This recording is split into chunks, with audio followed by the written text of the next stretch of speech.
I've really wanted to try one card in particular, as I have some pretty cool ideas with it. I just simply haven't gotten around to try it, but I've always been interested in what the math says. Compensator rig, very interesting passive that I think on a couple heroes could be pretty damn good.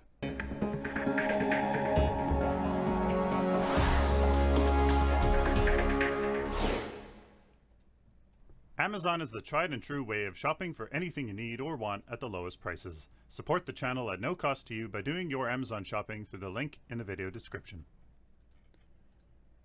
Hello ladies and gentlemen, welcome to a math guide. I am Sylphin and we'll be taking a look at Compensator rig, a very interesting chaos card. So the TLDR, guys, it has a lot of stats on it. It's one of the highest amount of stat cards out there, next to one of the tribe. Essentially, the TLDR, guys, it has one of the highest stats, so just stat-wise, get it, because you want power and health, it's fantastic. In order to equal other stacking power cards or other carry cards, well, this one maybe not be a carry card, to actually just end up being that damage potential, one needs to be missing about 1,000 to 2,000 health. I know that's a wide range, but that simply is one of the observations that we do see. Compensator rig is a good brawler card through base stats. The power for burst, or do you just sustain basic attacks and abilities, and health for just sustain. You just need a health sink to take some damage. It's fantastic. Compensator rig has the potential to provide the damage of carry cards with about 1,000 to 2,000 health missing. If one can be missing health, but be able to deal damage and remain alive, somehow through other cards or through their kit, Compensator rig may be a great brawler card. So, combine Compensator rig with ferocity, that gives you more attack speed the lower your health is, on heroes such as Kwong, who has that lifesteal to basically kind of keep some sort of sustainable level of health, or Greystone. He can use this card twice, and one has a high threat level brawler. I mean, the more you hit them, the more dangerous they become. Perfect for maybe diving on a carry. So that was the TLDR. What is kind of the math that proves that? What are some ways that we can delve into Compensator rig a little bit more? Now, if you don't know, it's a 3 agility, 10 vitality chaos card, and you know what? That's a pretty high cost card, 10 vitality, 3 agility, but it's not that hard to get, if you know what I mean. Especially if you're going tanky or brawlery, it's really nice to start off with vitality in the early game to give you great sustain, to get some good farm so that you don't fall behind, and then you can just put a few points into agility as you get up there, and boom, Compensator rig. 20 power, 385 health, like we've said, that's good stats. The only other card that has kind of more stats than this is, or like similar stats but more, is one of the tribe, who's 10 agility, 3 vitality, so kind of like the opposite, and has 22 power and 420 health.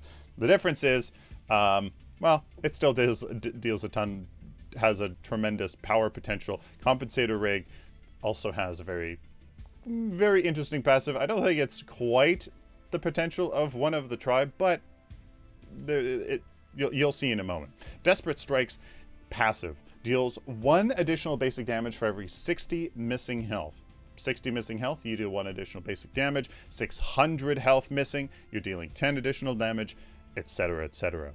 So when we go down here and look at the math, I had to do some rough math using my own experience, using kind of general knowledge of what some of these cards do. So as you can see here, missing health versus the basic damage you get through missing that health, and then the total basic damage that Compensator rig is giving you, including that power into this total basic damage.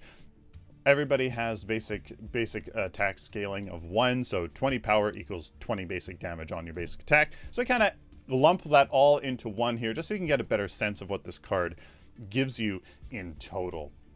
So for example, missing 120 health gives you 2 basic damage, and the total damage then on your basic attack for example, is 22. Yes, that 20 power does go into your abilities, which is very, very important to consider as well. So if you're missing 240 health, you have 4 basic damage on your basic attack, giving you 24 total basic damage per hit, giving you Flag Bearer. That is what Flag Bearer is. If you're by a minion, then you get that passive, and that is where Flag Bearer is at.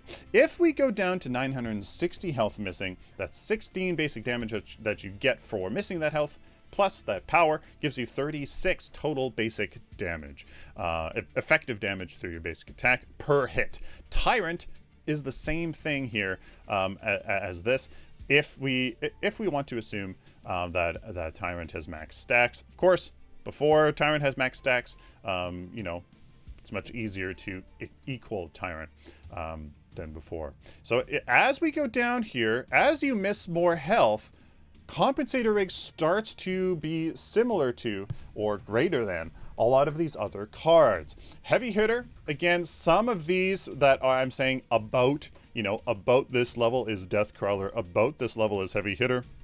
Because we need to do, I had to make some fair assumptions in there, taking into account, you know, at max build, sort of, 25 attribute points or different, depending on the card. How much are people hitting for? How fast are they hitting? Doing some rough math and kind of figuring out where about these cards are equal to and kind of equating the two. So Heavy Hitter, for example, would be around this point, around 1080 missing health.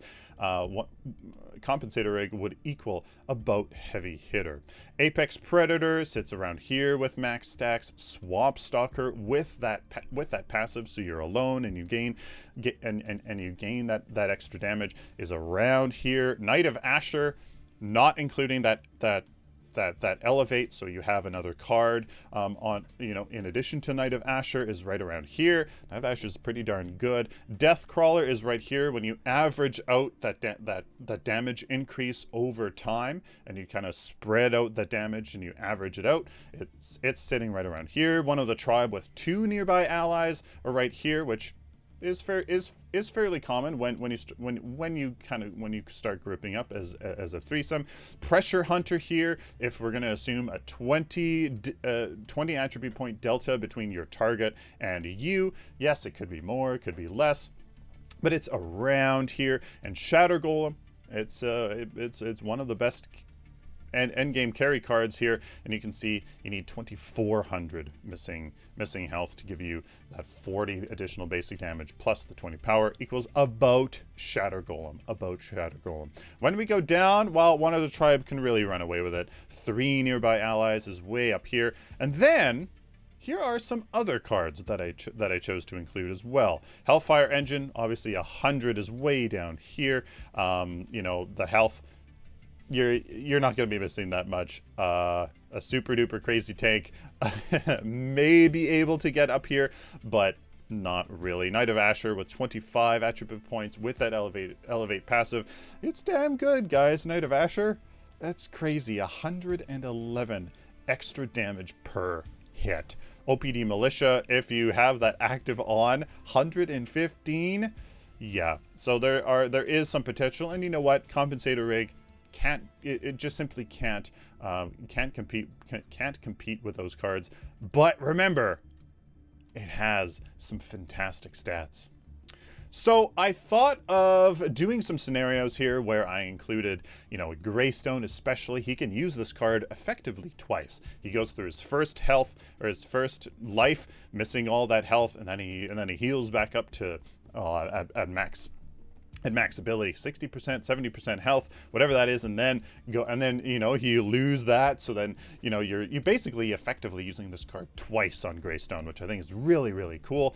I thought of doing a scenario there where we assumed that we were alive for you know, 10% of his health per second in a fight, or 10% of his health every 2 seconds, and then I could average out what kind of benefit he would get if he had a certain amount of max health, and then through a 20-second engagement or a 15-second period of time, and then including his ultimate. Like I wanted to do some convoluted scenario, but I quickly realized it wouldn't be fair. It would be a really situational scenario that ultimately wouldn't have provided much insight. Really, you just have to go and test this one out yourself with Greystone. Perhaps I could have a couple times and kind of gotten a rough idea of, you know, how long you live for, but that's so different depending on your deck. Do you have Vampiric Blade in addition to this? Do you have, you know, have you forgone that for Sacred Alchemy? Are you doing some kind of interesting sustain, but please kill me sort of like, it's so different that I had to leave the scenarios out and simply leave you guys with the data that we just kind of provided for you. So some observations here. Compensator Rig is one of the highest power and health stats for its cost. It's a tremendous stat card. So if you're just looking for some good power, some good health, and you got some sustain, like a Kwang with his lifesteal, or Steel with his ablative passive, or with his ablative armor, when you're a Greystone, you're just going to rely on your ultimate with good rotations and good timings. I mean, just what, that power and health? Fantastic. It really is great. Now, in order to equal other stacking power cards and carry cards in the damage department, though, you need to be missing 1,000 to 2,000 health.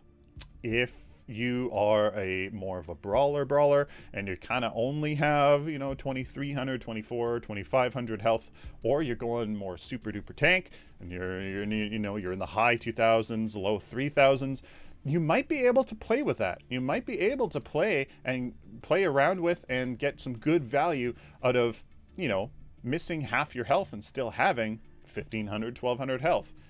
Depending on your deck, depending on your hero, and kind of maybe the in-game scenario, you may be able to really utilize the damage from missing 1,000 to 2,000 health. So what are some conclusions we can make for Compensator Rig? I'm kind of torn because I didn't really delve that deep into Compensator Rig, but I feel like there isn't really many ways we could delve deep into Compensator Rig. The passive is pretty clear. And, you know, we can make some pretty obvious statements about it. If you have lifesteal kind of hurts Compensator Rig to some degree. You're increasing the life you have, decreasing the damage, but on the same time, lifesteal can help you stay alive when you have lower health, so that you can use Compensator Rig for longer. So it's a very interesting, you know, and then there's Sacred Alchemy. Sacred Alchemy gives you shield that mitigates damage, so that maybe when you are low health, you can stay low health. But then that same argument is true at high health. If you are high health and attacking people, well then Sacred Alchemy is only going to help you stay at high health, therefore not really utilizing Compensator Rig. So, I mean, there are all of these kind of statements that's really hard to quantify, so we have to come up with these kind of base state conclusions here. Compensator Rig, it's a good brawler card in my opinion through base stats, power for burst and health for sustain. It doesn't give you armor, which I think is the way Paragon's going to really define you as a tank. You get that good amount of armor and health to really keep you sustained on the battlefield with good damage mitigation. But a brawler, more for the power, for some burst through their abilities, and of course the basic damage, and because they'll be getting attack speed through agility, which this card needs and other good brawler cards need as well, but has some good sustained damage, and then health, not necessarily armor, health, just to kind of make them not totally burstable, basically, like they're not dead in an instant. So I think it's a great brawler card in my opinion. Compensator Rig also has the potential to provide the damage of a carry card though, with 1,000 to 2,000 health missing. Again, if you can somehow make that happen, I'm really seeing this viable on people like Kwang, people like Greystone, who can just essentially use this card twice, as we've said multiple times. I really like that. Sevarog is also a very interesting hero to use with this as well. Sevarog has the potential to have pretty much the highest health in the game, so he has the most to benefit from Compensator Rig as well. It would just seem to be a little bit more all in on Sevarog, as you're kind of counting on, you know, almost dying to deal a lot of damage. That just it would have to really depend on how you want to play your Sevarog. As we kind of were just saying, if one can be missing health but able to deal damage and remain alive, somehow Compensator Rig may be a great brawler card. Also, combine Compensator Rig with Ferocity, which gives you attack speed, the more health you're missing on heroes like Kwong or especially Greystone, and one has a high threat level brawler. Combine Compensator Rig, Ferocity, you know, Trapper, stuff like that, and you know what? That is one nasty frontliner that could really dive in on carries, on any damage dealer really, and the more that they are hurt, the deadlier they are. And you know what? I think it really has potential. The potential of a carry card on a brawler card and on a brawler hero, that's pretty darn scary if you ask me. There you guys go. Let me know down in the comments what you guys think of Compensator Rig. It's a bit of an awkward card to delve into, simply because it's kind of simple, but then there's kind of not. There's some kind of very clear statements we can make about it, but then there's kind of some relative deep insights we can draw from it. Let me know down in the comments what you guys think. Still on the fence about Compensator Rig? Who would you use it on? Marillus Action is a game and screen recorder that offers the lowest megabytes per frame, the lowest computer resource usage, and the highest FPS recording. Check the link in the video description to learn more. Please like this video if you like it, dislike it if you dislike it, share it with the community, of course, guys. Subscribe if you guys like this content, especially if you found it useful. Please subscribe so I can do it for you in the future. Until next time, like always, stay optimistic and positive.